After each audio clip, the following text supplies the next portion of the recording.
Presidente, muchas gracias por atender al plural.com. Un placer. En este ajetreo de campaña electoral. Afrontamos además la recta final de la campaña. ¿Cuál es su mensaje a los ciudadanos y a las ciudadanas en esta recta final? Serían dos: movilización y avanzar. Porque realmente, a diferencia de lo que ha ocurrido en otras elecciones, aquí no nos estamos jugando la alternancia. Eso ha sucedido en otras elecciones. Algunas veces el país ha avanzado por la izquierda, otras veces a menor intensidad por la derecha, pero ahora estamos hablando de otra cosa bien distinta.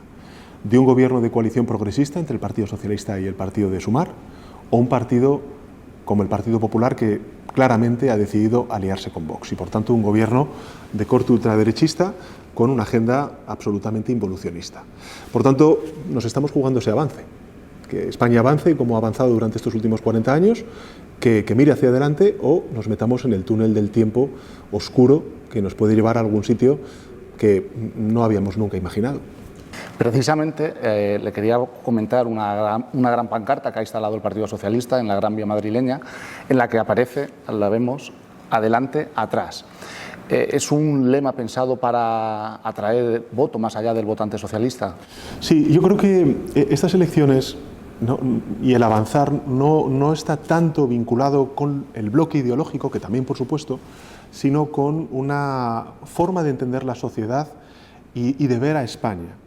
España ahora mismo, y yo acabo de venir de la cumbre de la OTAN, es vista como un país moderno, un país europeísta y admirado en el mundo por ser parte protagonista de los grandes desafíos globales que tiene la humanidad. Estamos hablando de la migración, de la desigualdad, de la agenda feminista, de la agenda LGTBI o de la transición ecológica o la perspectiva humanista de la digitalización.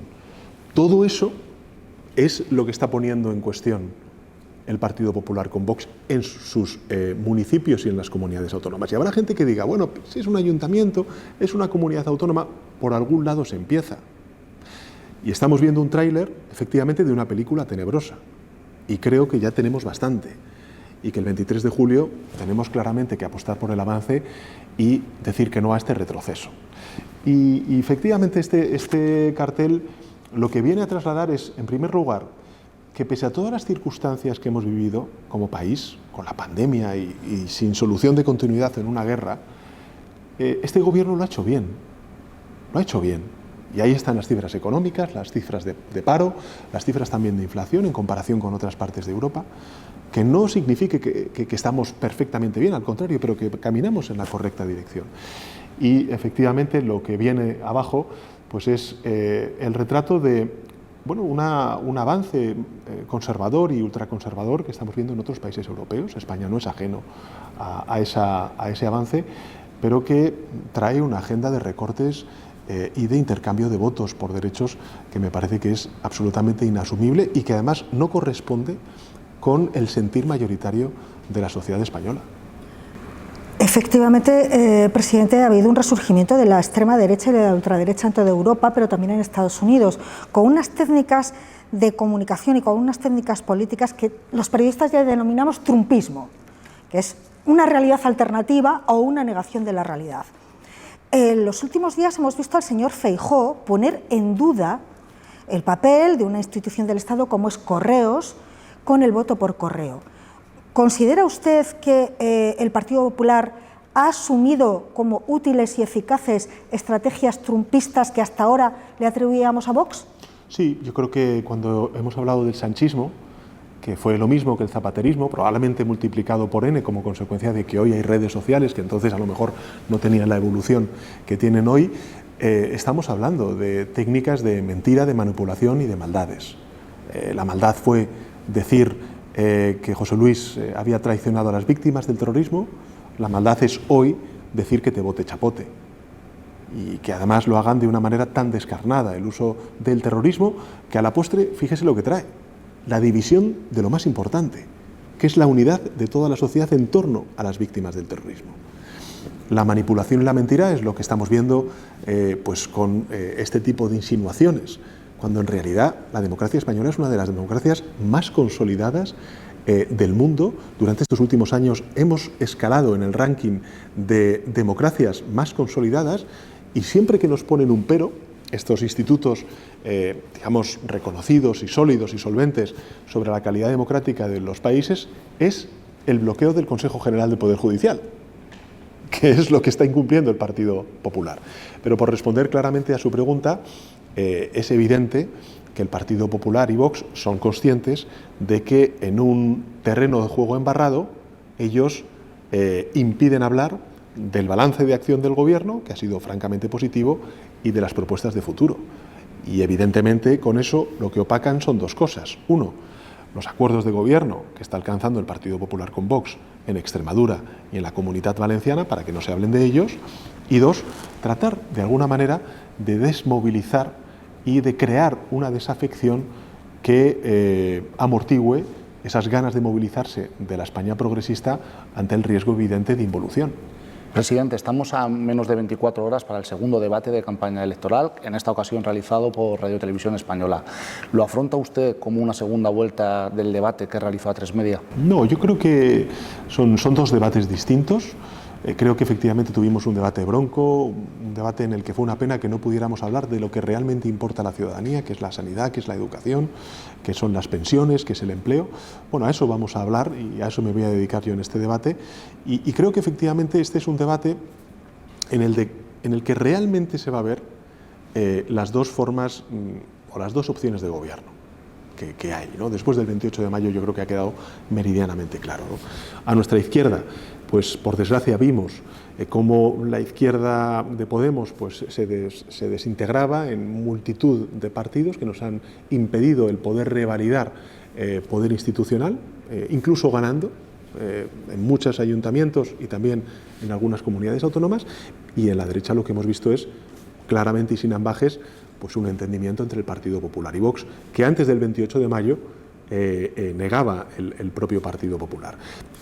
Hay algo muy evidente de lo que está sucediendo desde el 28 de mayo, y es que quien ha dado utilidad en el espacio conservador al voto a Vox es el propio Feijóo.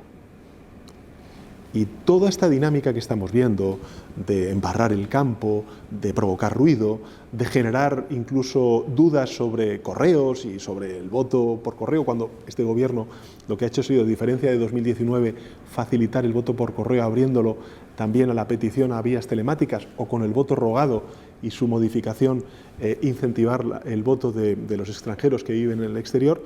Bueno, pues toda esta dinámica, además de tratar de opacar lo que va a suceder en Extremadura y en la Comunidad Valenciana, tiene mucho que ver con en fin, un intento desesperado de atraer votantes de Vox, llamando y movilizando sus instintos más primarios, ¿no? Por parte, en este caso me refiero al señor Feijóo.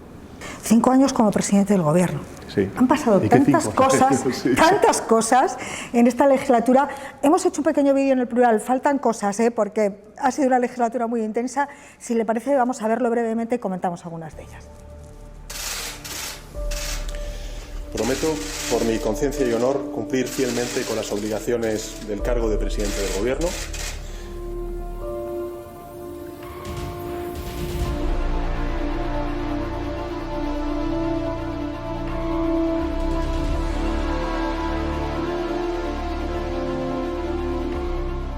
Comparezco para dar cuenta del Consejo de Ministros extraordinario en el que hemos aprobado el ya anunciado estado de alarma y las medidas que este implicará para hacer frente al coronavirus, al COVID-19.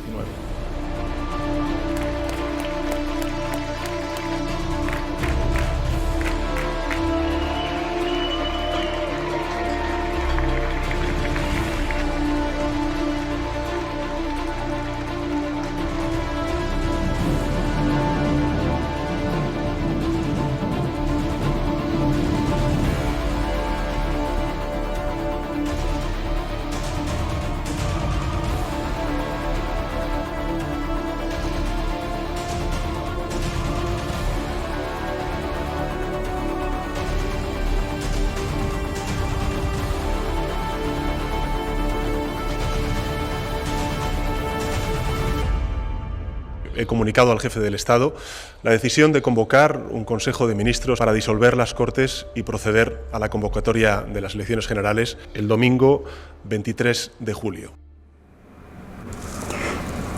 ni Filomena, ni el volcán, podíamos haber sacado muchísimo más, ¿no? Bueno, es el tiempo que nos ha tocado vivir, a nosotros y al mundo.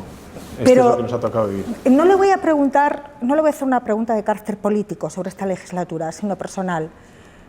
Para usted, ¿cuál ha sido el momento más emotivo, el que le provocó mayor intensidad emocional?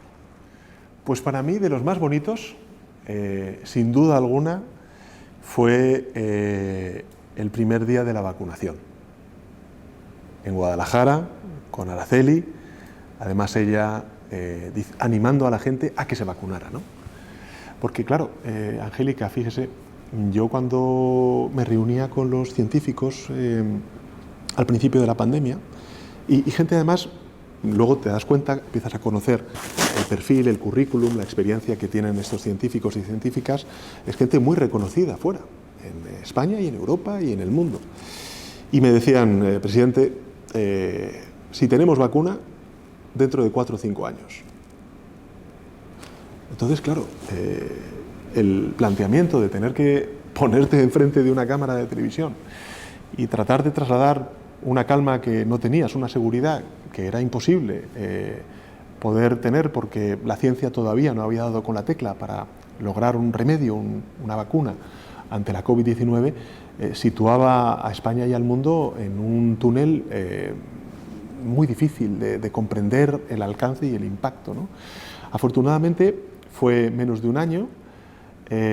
Afortunadamente la estrategia de vacunación en nuestro país ha sido todo un éxito, no solamente en términos de respuesta social nuestra, sino hasta incluso también de solidaridad. Somos uno de los países que más vacunas ha donado a otras partes del mundo, singularmente a la América Latina y el Caribe, y yo creo que ese ha sido, han sido muchos, pero este para mí, ahora que me ha preguntado, es el que me ha venido de primeras, ¿no? Ese momento de la vacunación. Fue muy emotivo y sobre todo muy reparador después de tantas noches y tantas horas de angustia y de soledad y de no saber exactamente cómo afrontar bueno, pues un virus que al final nos ha demostrado muchas cosas, sobre todo a Occidente, que somos igual de vulnerables que lo ha sido el continente africano cuando ha sufrido pandemias y nosotros las hemos visto pasar de largo, o cuando veíamos a los asiáticos ponerse mascarillas y nosotros pensábamos que a ese tipo de cuestiones y enfermedades éramos inmunes. Pese a lo difícil de los tiempos vividos de esta legislatura tan compleja, usted ha recibido grandes elogios de la prensa internacional. Incluso la llamada Biblia liberal, el Financial Times, elogia su política económica. Esto contrasta con España, que usted ha recibido durísimas críticas, incluso en programas de entretenimiento. ¿Cómo se explica este contraste?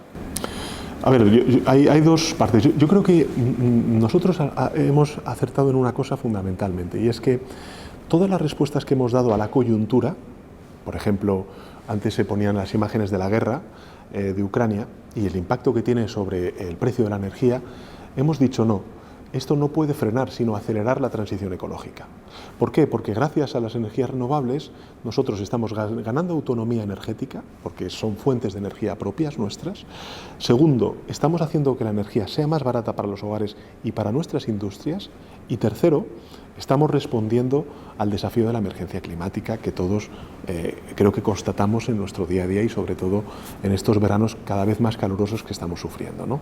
Por tanto, eso ha sido reconocido por el mundo, por los medios de comunicación internacionales que ven las cosas con una cierta distancia, son por tanto más digamos objetivos en el análisis, mucho más de fondo, no tan coyuntural, y luego hace que España sea un país que haya ganado influencia.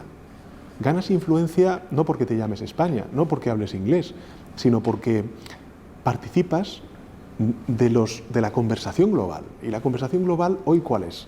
Hoy evidentemente es la guerra, pero también es la emergencia climática, es la desigualdad, es la migración, es la inteligencia artificial y todo lo que representa la digitalización desde una perspectiva humanista. Eso es lo que estamos haciendo desde el Gobierno de España, con lo cual, bueno, pues cuando Nadia Calviño, Teresa Rivera, José Luis Escrivá o Luis Planas como ministro de Agricultura van a estos foros europeos o internacionales, lo que hacen es demostrar la influencia del Gobierno de España. Cuestión distinta es el ruedo ibérico, ¿no? Eso es otra cosa. Yo creo que eso a ver, no es... Yo me lo tomo con deportividad, ¿no? Porque claro, yo soy el tercer presidente socialista que tiene el honor de dirigir el país, ¿no? Le pasó a Felipe, acuérdense del sindicato del crimen, bueno, a José Luis, en fin, fue también terrible, ¿no? Los medios de comunicación, las cosas que dijeron de él, y a mí me pasa lo mismo. Felipismo, zapaterismo, sanchismo, bueno, son técnicas muy comunes, por cierto, en la comunicación conservadora y ultraconservadora, de deshumanizar al adversario, de caricaturizarle diciendo que es una persona obsesionada con el poder, de alguna manera traidora de los postulados tradicionales, supuestamente, ¿no? del Partido Socialista. A mí me resulta bastante curioso, ¿no? Que hablen del Partido Socialista aquellos que, en fin, no han pertenecido nunca al Partido Socialista. Yo siempre digo que al PP de hoy no es que no le guste el PP de hoy, es que al PP de ayer tampoco le gustaba el PP de ayer, ¿no? Es decir, al PP de ayer, de hoy, de siempre, nunca le ha gustado el Partido Socialista, ¿no? Y efectivamente esta es la cuestión. Todas las terminales, tanto políticas como mediáticas, que tiene la derecha, pues son muy conscientes de que el verdadero adversario es el Partido Socialista.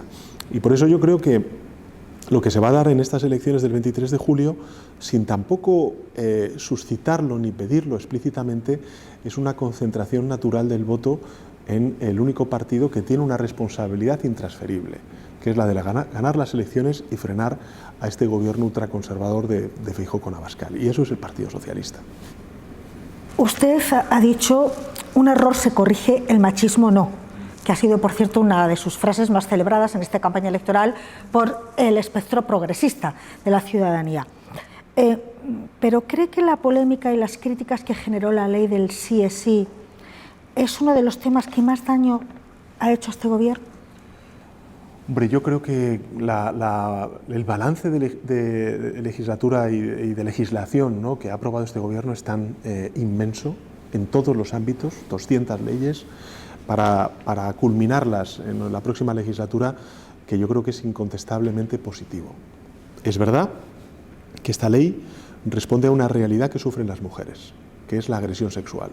Son 3.200 las penas de agresión sexual con cárcel que en el año 2021 se produjeron. Por tanto, es una ley que pone recursos, que pone la atención en una realidad hasta ahora no tan mencionada como es la de la agresión sexual. A partir de ahí hubo un error, efectivamente jurídico, que se ha resuelto. Yo asumí en primera persona ese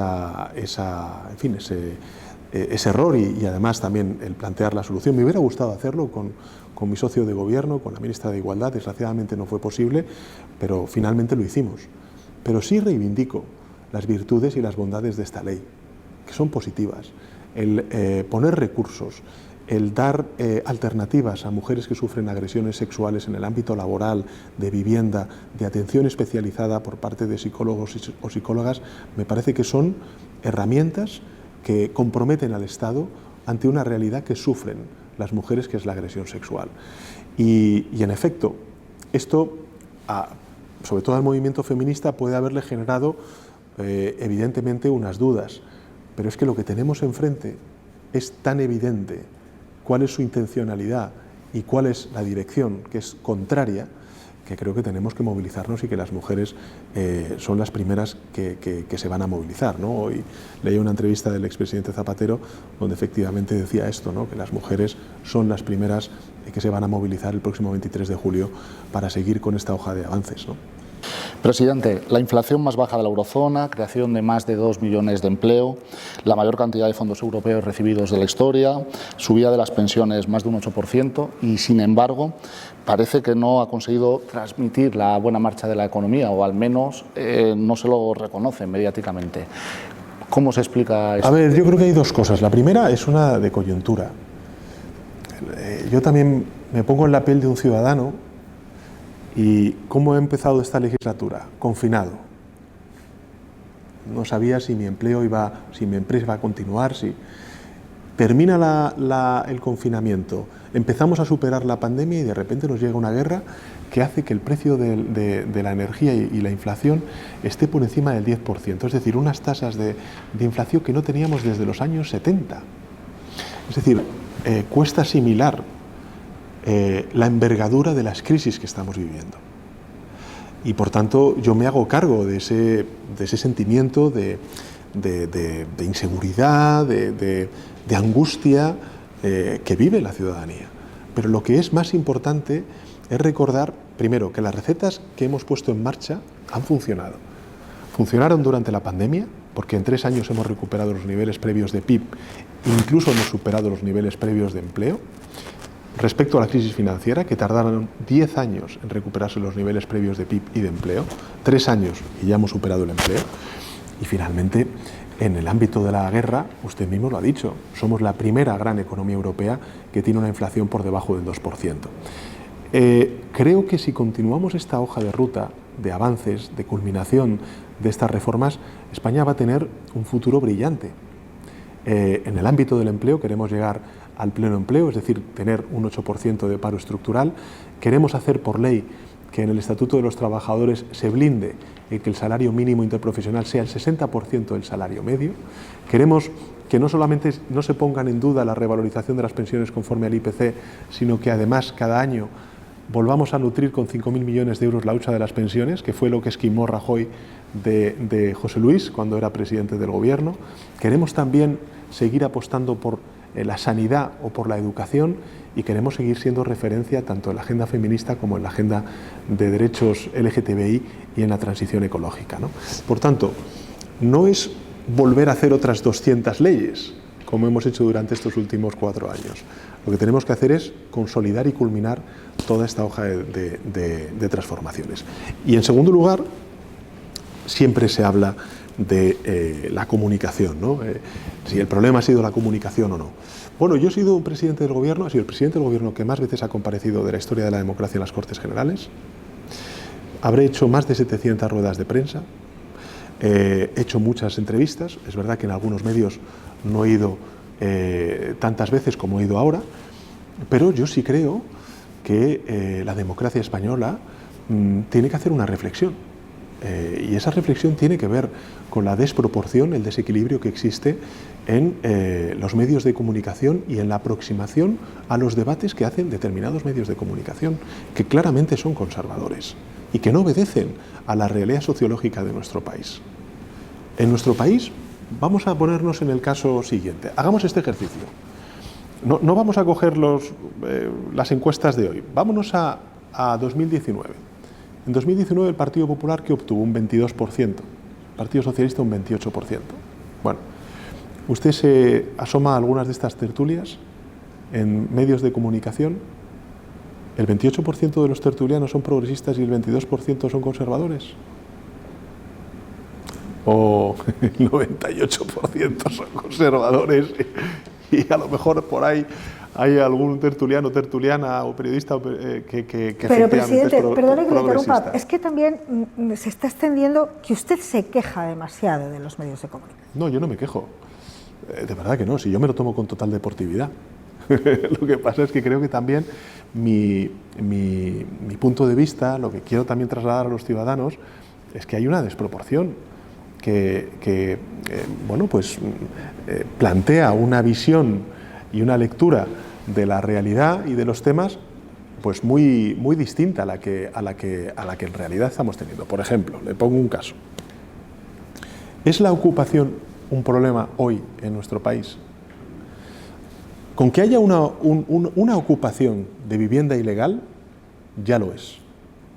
Y el Gobierno está comprometido en actuar. Lo hicimos a través de la Fiscalía General del Estado, la Secretaría de Estado de Seguridad, el Ministerio del Interior me refiero, abriendo medidas cautelares, los jueces, para poder actuar inmediatamente. Pero si uno coge los datos agregados, la ocupación ha venido bajando durante todos estos años, con una administración socialista.